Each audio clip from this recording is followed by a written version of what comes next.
एउटा कुरा के बिलिभ गर्छु भने कुनै पनि स्ट्राइकर फरवर्ड विङ्गर कोही पनि छ भने त्यो बेस्ट त्यसलाई यदि हामी मानिन्छ भने त्यसको डिफेन्सिभ वर्क रेट एकदमै हेर्न आवश्यक हुन्छ क्या। डिफेन्सिभ वर्क रेट भनेको कुनै पनि बेला काम लाग्छ। जस्तो एकछिनको लागि एउटा फरवर्डले बल पाइरहेको छैन, मिडफिल्डमा राम्रो गेम प्ले भइरहेको छैन, मिडफिल्डरले बल लाइन क्रस गर्न सकिरहेको छैन, बल लिएर आउन सकिरहेको छैन, अथवा भनौँ त्यो फरवर्डको आज फिनिसिङ राम्रो भइरहेको छैन होइन। कसैको पनि खराब दिन जान सक्छ नि त, कसैको पनि खराब दिन जान सक्छ। खेल भनेको यस्तै चिज हो, कसैको पनि खेल्दा खेल्दै खराब दिन गइदिन सक्छ होइन। त्यो चिजलाई हामीले ब्यालेन्स के गरेर गर्छौँ भन्दा हाम्रो डिफेन्सिभ वर्क रेटले गर्छौँ नि त। ट्र्याक ब्याक गर्छौँ, गएर फुल ब्याकलाई हेल्प गर्छौँ, डिफेन्सिभ मिडफिल्डरलाई हेल्प गर्छौँ।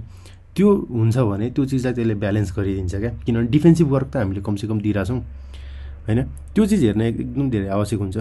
अनि अघिल्लो सिजनमा म यो टिकटकमा त थिइनँ त्यति बेला होइन।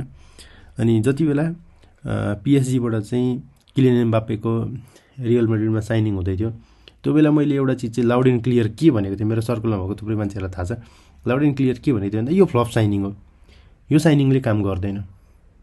अब यो चिज अहिले सुनिरहेको मान्छेले के भनिरहेको होला, यति धेरै जिए क्रिएट गरिरहेछ, गोल असिस्ट यति धेरै क्रिएट गरिरहेछ, फ्लप साइनिङ भन्नै मिल्दैन भनेर भन्नुहुन्छ होइन। उसले गोल असिस्ट क्रिएट गर्छ, एम्बाप्पे कहीँ पनि गइसकेपछि गोल असिस्ट उसले गर्छ यो ग्यारेन्टीको कुरो हो होइन। गोल असिस्ट गर्छ, पिएसजीमा पनि गरेकै हो होइन।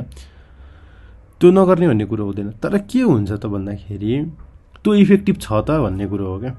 च्याम्पियन्स लिगमा देखियो होइन, च्याम्पियन्स लिगमा देखियो इफेक्टिभनेस कतिको छ त। बार्सिलोनासँगको यो हामीले यति धेरै क्लासिकोमा देख्यो, इफेक्टिभ छ त। किलियन एम्बाप्पे इफेक्टिभ छ त होइन।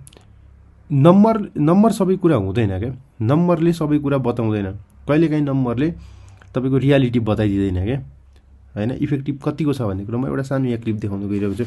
यो किलियन एम्बाप्पे मात्रै भन्न खोजेको होइन, किलियन एम्बाप्पे र भिनिसियस जुनियर दुइटै एउटै लाइनअपमा खेल्नै सक्दैन क्या। किन खेल्न सक्दैन म तपाईँलाई एउटा सानो एक्जाम्पल यहाँनिर देखाउँछु ल। यहाँ किलियन एम्बाप्पे छ है, ध्यान दिनु होला।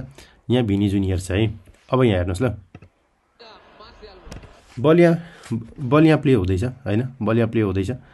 अब यहाँ के भइरहेछ भन्दाखेरि भिनी यतातिर आइरहेको छ होइन, भिनी यतातिर आइरहेको छ। तर एउटा कुरा के विचार गर्नुपर्छ भन्दा भिनीलाई यहाँ दुईजनाले मार्क गरेको छ होइन, दुईजनाले मार्क गरेको छ।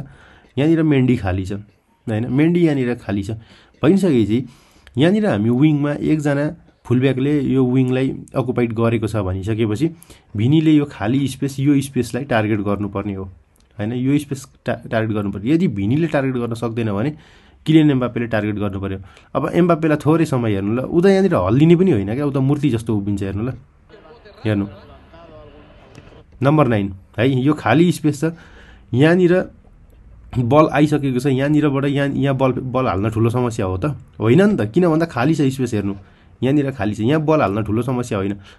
कसैले भन्नु होला लु यसले रन बनाइहाल्छ नि, अथवा उसले के अरे गोलकिपरले रन बनाउँछ भन्नु होला। रन बनाउँछ डिफ्रेन्ट कुरा, तर अप्रोच त देखाउनु पऱ्यो नि त, अप्रोच त देखाउनु पऱ्यो नि तपाईँले।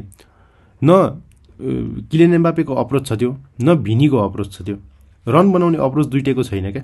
भिनी पहिलो कुरा त यहाँनिर आउने नै होइन, किनभने एउटा फुलब्याकले यहाँनिर स्पेस खाइसकेको छ, तपाईँसँग बल पनि छैन अहिले। तपाईँसँग बल छ र ओभरल्याप कसैले बनाइरहेछ भने त छुट्टै कुरा, तर तपाईँसँग यहाँनिर बल छैन भनेपछि दुईजना यो एङ्गलमा हुने कुरै होइन। एकजनाले यो स्पेसतिर मुभमेन्ट बनाउनु पर्ने हो होइन। अब हेर्नु ल, अझै पनि यहाँनिर स्पेस खाली छ क्या, अझै पनि यहाँ स्पेस खाली छ होइन। खोइ त मुभमेन्ट के, मुभमेन्ट खोइ त। किलियन एम्बाप्पेलाई हेर्नु, भिनीलाई हेर्नु, खोइ त मुभमेन्ट यहाँनिर।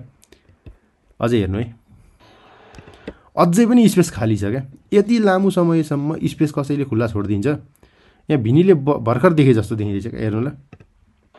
अब उसले यहाँ मुभमेन्ट बनाउन खोज्दै थियो, बल यहाँनिर मेन्डीलाई आयो, हेर्नु है। हो यस्तो चिजहरू है। अब यो धेरै लामो हुन्छ यो कुरा गर्दै गयो भने। हो यस्तो चिजहरू, यो चिजहरूमा चाहिँ यो भिनी जुनियर र किलियन एम्बाप्पेको जोडीले चाहिँ यो चिज गर्न सक्दैन क्या। किन भन्दाखेरि उनीहरूको वर्क रेट एकदमै लो हुन्छ क्या, अति नै लो वर्क रेट। उनीहरूलाई कस्तो भन्दाखेरि उनीहरू खेलिसकेको टिममा मिडफिल्डरले एकदमै धेरै गरिदिनुपर्ने हुन्छ, जुन अहिले रियल मैड्रिडले ल्याक पनि गरिरहेको छ। टोनी क्रुस गएपछि मिडफिल्डबाट त्यति धेरै बलहरू आउन सकिरहेको छैन, त्यो कारणले धेरै चिज बिग्रिरहेको छ होइन। अनि मैले देखिरहेको चिज चाहिँ यो हो है।